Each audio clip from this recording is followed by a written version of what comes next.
Saudara-saudara dalam kemanusiaan, coba sekali lagi Anda perhatikan teks yang ada di hadapan Anda. Ada dua hal yang menarik di sini. Yang pertama adalah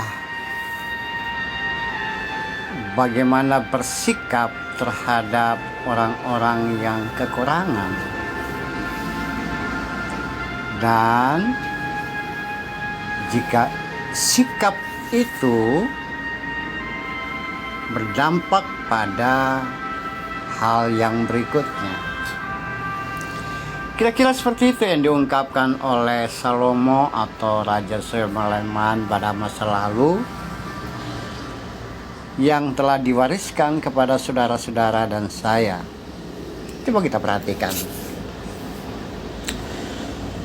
Hal yang menarik adalah menurut Salomo,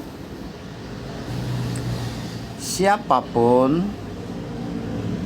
yang menindas orang yang lemah, maka ia menghina pencipta.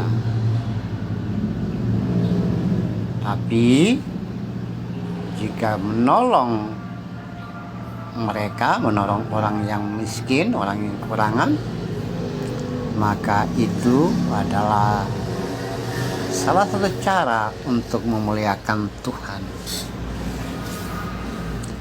Sekarang coba kita memperhatikan baik-baik apa yang ada dalam hidup kekinian kita. Kita langsung saja hantar ke dalam sikon kita, situasi sekarang.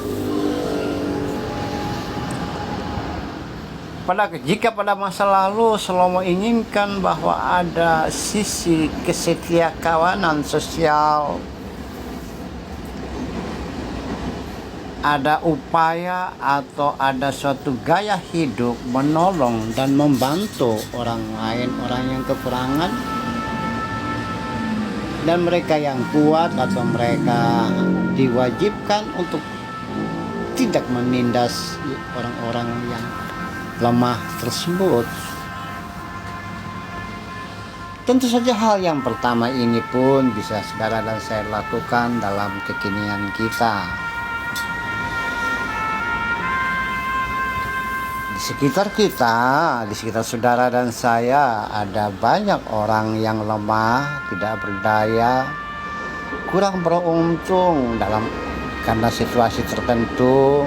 Mereka tidak mengalami atau mendapatkan proses pendidikan yang baik, atau tidak ada kesempatan buat mengikuti pendidikan. Mereka terlantar, mereka dalam keadaan yang tak berdaya, atau bahkan mereka dikategorikan sebagai orang-orang yang prasejahtera dan juga miskin. Dan seringkali banyak orang melihat situasi orang prasejahtera seperti itu bukan menolong, tapi justru menindas mereka, menghina atau membuat mereka tidak mampu mengaktualisasi dirinya, tidak bisa bergerak. Nah, itu satu proses yang disebut menindas orang yang lemah. Mereka rasakan seperti itu, maka menurut Salomo itu telah menghina Sang Pencipta.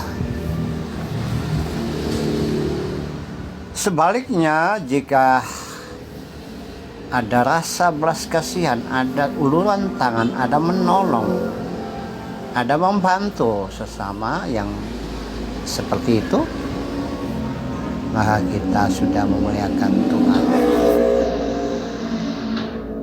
Lalu bagaimana dengan konteks hidup kekinian yang katakanlah seperti sekarang, pandemi?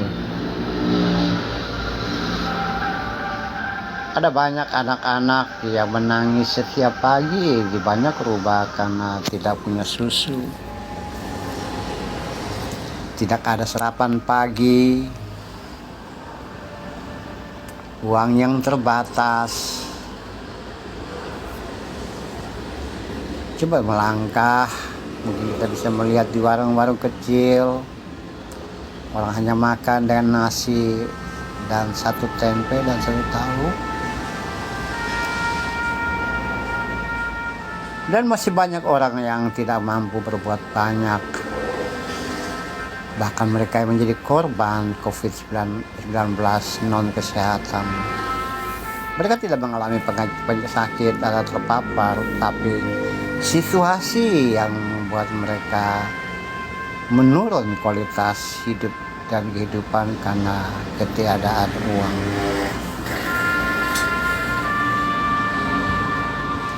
Jika kita melihat seperti itu, tentu saja kita bisa melakukan sesuatu. Atau kita hanya berpikir dalam hati, kok bisa ya seperti itu? Atau kita mampu melakukan sesuatu buat mereka, katakanlah menolong mereka, tapi kita berpikir panjang, lalu aku siapa yang tolong? Aku terbatas.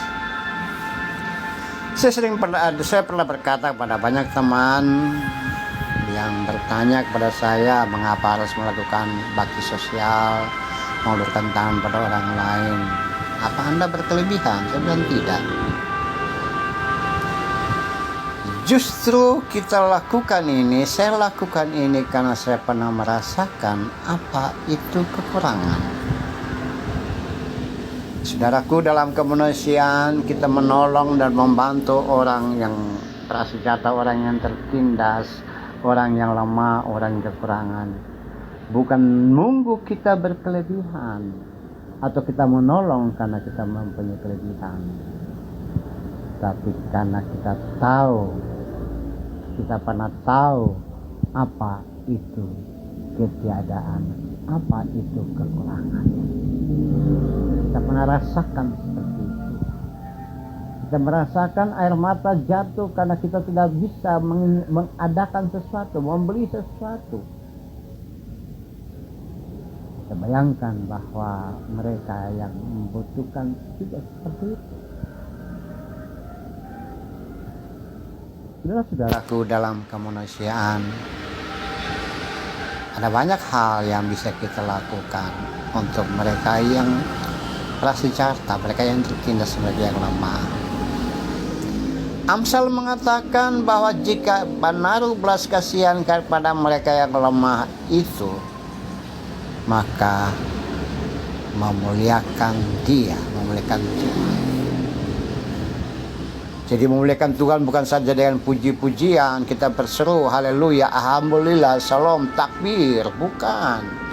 Kita naikkan madah bakti, madah indah kepada Tuhan dan dengan suara yang indah, bukan sekedar syarat, tapi Amsal mengatakan menaruh belas kasihan kepada mereka yang miskin. Itu termasuk memuliakan Tuhan, memuliakan Allah. Mari saudara-saudaraku yang kekasih, saudara-saudara dalam kemanusiaan, kita lakukan yang terbaik kepada Tuhan melalui orang-orang yang ada di sekitar kita. Kita tunduk kepala. Tuhan, jadikan kami sebagai orang-orang yang mempunyai hati human